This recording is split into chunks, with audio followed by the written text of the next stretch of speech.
सोचिए आप और आपकी टीम एक बर्फीले पहाड़ पर ट्रैकिंग कर रहे हैं। चारों तरफ बर्फ, सन्नाटा और खतरनाक ठंड। लेकिन फिर अचानक कुछ ऐसा होता है कि पूरी टीम को अपने टेंट के अंदर से ही टेंट को काटकर बाहर भागना पड़ता है, वो भी बिना जूतों, बिना गर्म कपड़ों के। और फिर कुछ दिन बाद जब आपकी लाशें मिलती है तो कोई बिना कपड़ों के मिलता है, किसी की हड्डियाँ टूटी होती है, किसी की आंखें निकाल ली गई होती है और किसी की जीभ तक गायब होती है। और ये कोई कहानी नहीं बल्कि रूस के उरल पर्वतों में साल 1959 में घटित हुई असली घटना है, जिसे आज भी दियातलोव पास मिस्ट्री के नाम से जाना जाता है। आज हम इस मिस्ट्री को डिटेल में एक्सप्लोर करेंगे। क्या हुआ था उस रात? नो एक्सपर्ट ट्रेकर्स की रहस्यमयी मौत का असली कारण क्या था? क्या यह कोई मिलिट्री एक्सपेरिमेंट था, कोई पैरानॉर्मल घटना या फिर येती का हमला? यह वीडियो मिस मत करना क्योंकि हम आज इस अनसुलझी मिस्ट्री का सच सामने लाने वाले हैं। साल 1959 में इगोर दियातलोव नाम के एक 23 वर्षीय ट्रेकर ने 9 लोगों की एक टीम बनाई। इनका मकसद था रूस के उरल पर्वतों में एक कठिन ट्रैक को पूरा करना। और इन सभी 9 मेंबर्स के नाम थे इगोर दियातलोव, जो कि इस टीम के लीडर थे, और इनके साथ Zinaida Kolmogorova, Rustem Slobodin, Yuri Dubinin, Nikolai त्रिबाप्रिनोले, Alexander Kolevatov, Semyon Zolotaryov, Lyudmila Dubinina और यूरी क्वेनिस्को शामिल हुए थे। और यह सभी एक्सपर्ट ट्रेकर्स थे, युवा थे और पूरी तरह से फिट थे। 29 जनवरी साल 1959 को यह ग्रुप ट्रैकिंग के लिए निकला। यह एक खतरनाक लेकिन एक्साइटिंग एडवेंचर था। लेकिन फिर 1 फरवरी की रात को कुछ ऐसा हुआ जिसने पूरी टीम को ख़त्म कर दिया। 2 फरवरी 1959 की रात दियातलोव पास पर स्थित टेंट में ये 9 ट्रेकर्स सो रहे थे। रात के बीच में कुछ इतना भयानक हुआ कि पूरी टीम को अपने टेंट को अंदर से काटकर बाहर भागना पड़ा। वे नंगे पैर थे जबकि टेम्परेचर 30 डिग्री सेल्सियस था। कुछ लोगों के शरीर पर भयानक चोटें थी, लेकिन बाहर से कोई घाव नहीं था। ल्यूडमिला दुबिनिना की जीभ और आंखें गायब थी। कुछ के कपड़ों पर रेडिएशन के निशान मिले।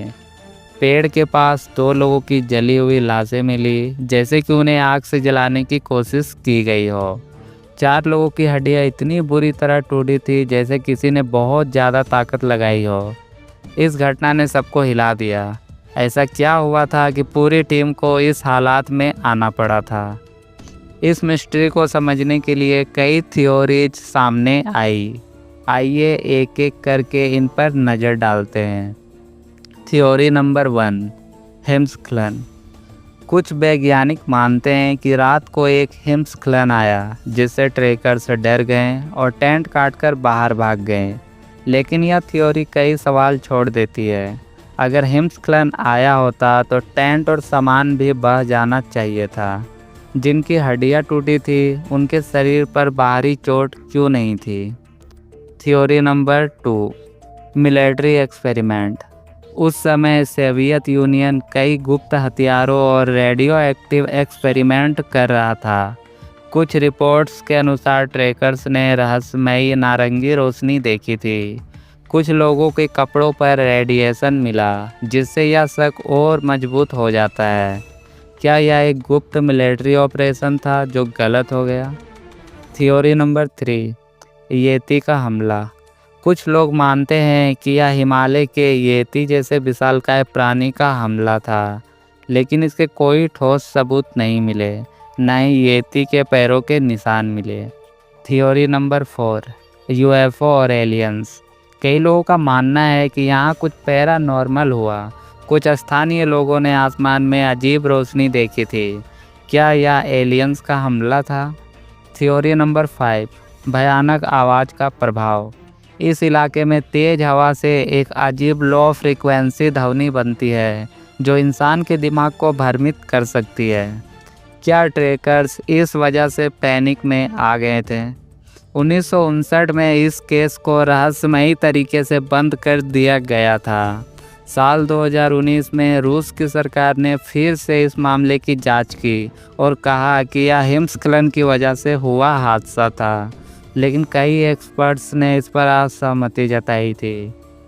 आज भी दयातलो पास की यह घटना दुनिया की सबसे रहस्यमयी घटनाओं में गिनी जाती है।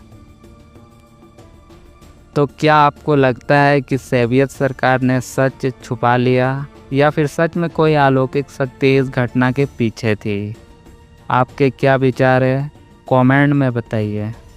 अगर आपको ऐसे रहस्यमयी किस्से पसंद है तो चैनल को सब्सक्राइब करें और इस वीडियो को लाइक करें।